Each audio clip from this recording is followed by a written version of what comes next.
machache unayakontrol. Kama ingekuwa pengine ni mto au bwawa, kuna maji tu ya viweko vya miguu yani hapo huko chini. Hata kukimbia unaweza kukimbia. Yatakuwa na unakimbia. Kwenye maji unaweza kuyakontrol. Yakiwa humo magotini, tayari shughuli inaanza kuongezeka. Huwezi kukimbia kwa nguvu. Lakini yakishafika kuanzia kifuani na kuendelea, niambie, unaweza kukimbia kirahisi? Hayo yanakuwa sasa ya kuogelea, yanahitaji mfumo wa kuogelea. Na maji hayo kadiri ambayo yanakuwa na yana nguvu, maji hayo yatakupeleka yanapotaka. Amen. Si muda mrefu wakati wa mafuriko, hivi ni mvua za msimu uliopita kama sasa kwenye kulikuwa kuna clip na inaanzaga kwenye mitandao ya kijamii ambapo kuna gari ambaye dereva alijiamini kwamba atalivusha, lakini ilipofika katikati ya daraja, ilipofika katikati haikuwezekana, ile gari lilizidiwa na maji likazolewa, na hatujui hatima ya watu waliokuwa mle ndani ni nani. Jamani, wangapi wanaona kitu hiyo? Kimsingi ni tukio zaidi ya moja. Matukio kama hayo ni kama yanajirudia sana, yanapotea kwenye mitandao. Kwa maji yana nguvu yanapokuwa mengi, na hasa yanapotirika kwa nguvu kutoka juu yanaelekea ambapo ni chini. Sasa ongezeko hilo la maji ni kielelezo cha ongezeko la utawala wa Roho Mtakatifu katika maisha ya mwamini. Inawezekana ukawa umeokoka, lakini viwango vyako vya kutawaliwa na Roho Mtakatifu, viwango vyako vya kujitiisha chini ya maongozi ya Roho Mtakatifu, viwango vyako vya madhihirisho ya utendaji kazi wa Roho Mtakatifu viko chini. Mtu wa namna hii, hata uzaaji wa tunda la Roho unakuwa ni hafifu. Lakini tunapojaa Roho Mtakatifu kwa mafuriko, mito ya maji iliyo hai inabubujika kutoka ndani yetu. Tunapokuwa na hali ya namna hiyo, maana yake utu wa kale unadhibitiwa. Utu wa kale unadhibitiwa, kwa maana ile asili ya dhambi inadhibitiwa. Alafu tunda la Roho linastawi. Amen. Na tunda la kwanza ambalo linastawi, ambalo linatengeneza matunda mengine ni tunda gani? La upendo. Na neno la kwamba Roho Mtakatifu anamimina pendo ndani yetu linakuwa dhahiri zaidi. Ina maana bubujiko la Roho Mtakatifu ndani yako ni bubujiko la upendo wa Mungu ndani yako. Vinaenda pamoja. Unataka kujaa upendo wa Mungu ili ufanye matendo ambayo usingeyatenda kama ungetawaliwa na ubinadamu tu wa kawaida. Hebu jaa sana Roho Mtakatifu. Amen. Ukijaa sana Roho Mtakatifu, uhusiano wako na Mungu unachochewa. Amen. Utakuwa ni mtu wa ibada, utakuwa ni mtu wa maombi, utakuwa ni mtu wa kutafakari neno, na itakuwa ni rahisi kwako kuweza kuyatii maagizo na maelekezo yake na kuyatenda. Lakini uhusiano wako na watu utakuwa ni mzuri. Roho Mtakatifu akijaa kikamilifu na ukampa nafasi ili kwamba atende kazi kwenye moyo wako na maisha au mwenendo wako, mabadiliko yanatokea. Hasira itadhibitiwa. Roho ya msamaha itatenda kazi kwa wepesi zaidi. Utaachilia mambo ambayo katika hali ya kawaida isingewezekana, lakini kwa msaada wa Mungu, kwa msaada wa Roho Mtakatifu, kwa nguvu za Roho Mtakatifu ambaye umejaa kwa wingi ndani yako, utaona kwamba mambo yale ambayo yalikuwa ni magumu sana zamani yanaanza kuwa mepesi. Amen. Bwana Yesu atusaidie. Amen. Kwa hiyo tujae Roho Mtakatifu. Tunataka sisi tuwe na upendo kwa wingi ili tuweze kutekeleza kikamilifu utume wa kanisa, kutekeleza kikamilifu mapenzi ya Mungu. Tunatakiwa kujaa sana Roho Mtakatifu. Na Mungu akusaidie sana. Amen. Mungu akusaidie sana. Amen. Lakini jambo la tatu tunatakiwa kulizingatia ili ya kwamba tuweze kuchochea utendaji kazi wa Roho Mtakatifu ni matumizi sahihi ya kipawa cha hiari. Matumizi sahihi ya kipawa cha hiari. Yaani hata baada ya kuokoka, baada ya kujazwa Roho Mtakatifu, hata kama tuna neno la Mungu ndani yetu, lakini bado hiari haiondolewi. Mungu aondoe hiari. Katika Kumbukumbu la Torati ile sura 30 mstari wa 17 na 20, pale tunaona vile ambavyo mtumishi wa Mungu Musa akiwa mwishoni kabisa mwa maisha yake, na wana wa Israeli ilikuwa ndio sasa wanaandaliwa ili hatimaye waweze kuingia kwenye nchi walioahidiwa. Kwa hiyo Musa akawa amewaonya na kuwatayarisha kwa maneno haya, kama nimekuwekea mbele yako uzima na mauti, baraka na laana, basi chagua uzima ili uwe hai, wewe na uzao wako, kumpenda Bwana Mungu wako, kuitii sauti yake na kushikamana naye, kwani hiyo ndiyo uzima wako na wingi wa siku zako. Na Yoshua na yeye mwishoni mwa maisha yake, maana haya yalikuwa maneno ya Musa mwishoni mwa maisha yake. Yoshua na yeye mwishoni mwa maisha yake, kwenye ile sura ya 24 ya kitabu cha Yoshua mstari wa 15 anasema kwamba chagueni hivi leo mtakaye mtumikie. Sema, lakini mimi na nyumba yangu tutamtumikia Bwana. Alikuwa anaongea na wazee katika Israeli.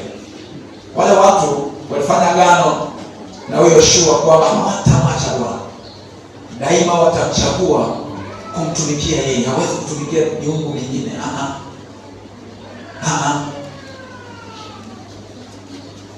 Kuna watu wanaanza vizuri na wanasema kwamba kwa namna ambavyo nimemuona Yesu ni mzuri, Yesu ana upendo, Mungu ana upendo, ni wa kujali, amenitendea mambo makubwa na ya ajabu, nisingekuwepo kama asingekuwa Mungu, mimi siwezi kumwacha Mungu, siwezi kumwacha Yesu. Bahati mbaya sana baadhi ya watu wanaosema kauli hizo huwa wanaishia kubaya. Hawasimamii neno lao. Inasikitisha sana. Juzi tu nilikuwa naongea na mke wangu, nikawa nakumbuka baadhi ya watu waliohusika na maisha yangu.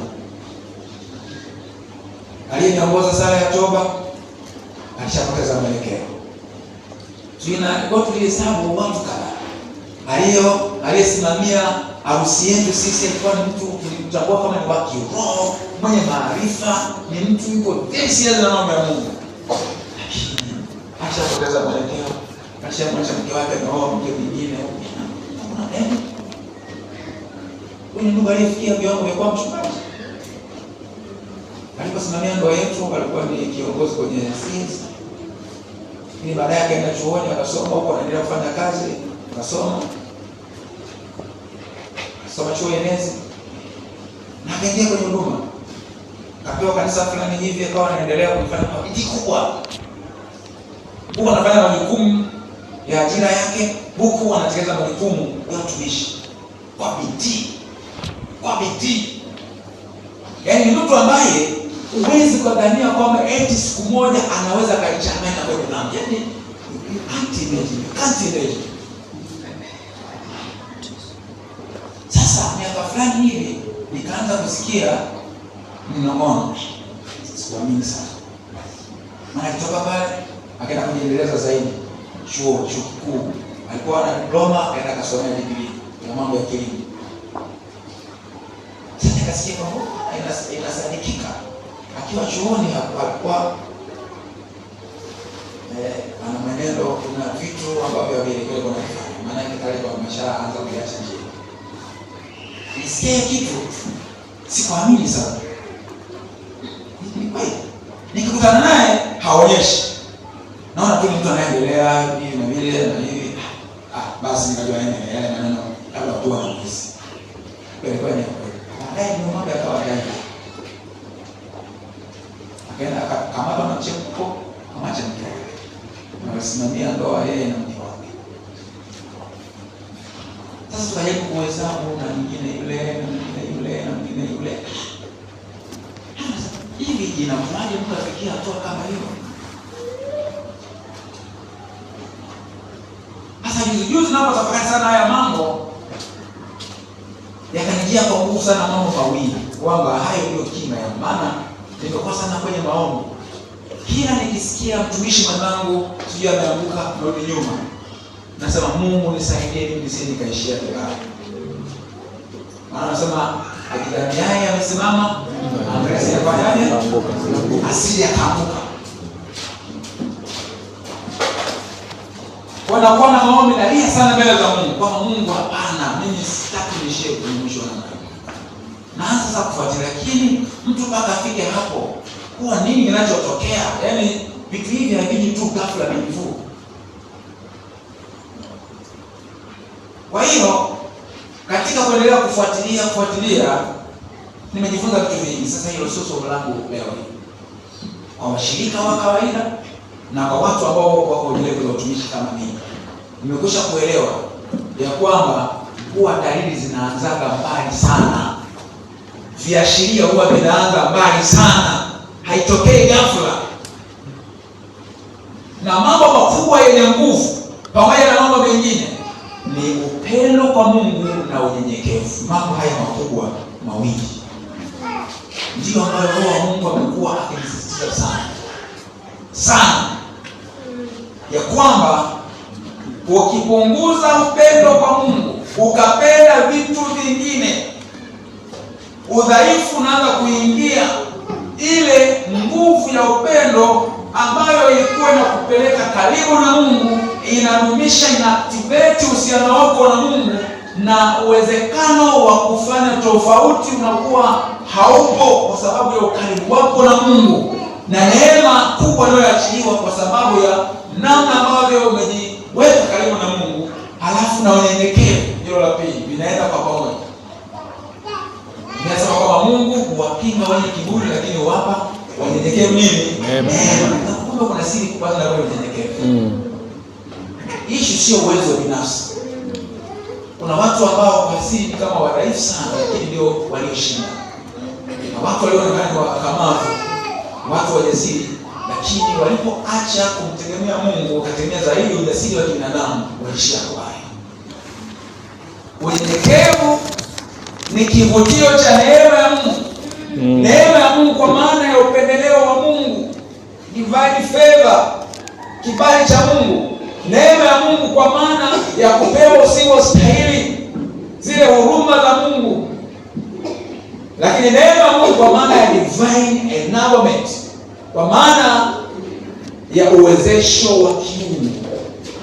Na neno hili la uwezesho wa kiungu kwa ajili ya kuyakataa mabaya na kuishi maisha matakatifu, neno hilo linaendana na lile ambalo alimwambia Tito. Paulo alimwambia Tito katika ile Tito 2:11, anasema kwamba maana neema ya Mungu iwaokoayo wanadamu wote imefunuliwa, nayo yatufundisha kukataa ubaya na tamaa za kidunia, tupate kuishi kwa haki, utaua na kiasi katika ulimwengu wote. Neema ya Mungu, neema ya Mungu, neema ya Mungu inaachiliwa mahali ambapo pana mazingira ya unyenyekevu. Ninakutia moyo, mpende sana Mungu wako. Ninakutia moyo, nyenyekea sana. Amen. Nyenyekea chini ya mkono wa Mungu ulio hodari uweze kwa wakati wake. Usiwe na kiburi. Kiburi, element moja wapo ya kiburi ni hali ya kujiamini kupita kiasi, overconfidence. Kiburi ni hali ya kutegemea uwezo na credentials ulizonazo. Hicho kitu Paulo alikataa. Anasema yeye kama angekwenda kujisifia mambo sio ya dini angejisifia sana, lakini hayo yote hajisifii. Haki patikanayo kwa sababu ya kuishika dini na mapokeo yake kwa uaminifu, hayo aliyatupia, anasema nahesabu kuwa kama nini? Kama mali. Kwa hiyo Paulo hakukubali elimu aliyonayo, sifa alizonazo za kibinadamu ziweze kumfanya asimtegemee Mungu kwa unyenyekevu. Mungu atusaidie sana. Amen. Unasoma na kutia moyo, soma sana, lakini elimu usije kafika mahali ukawa na kiburi cha elimu. Unatafuta pesa, unataka kuwa tajiri, tafuta kwa bidii sana, lakini pesa zisije zikakutenga na Mungu.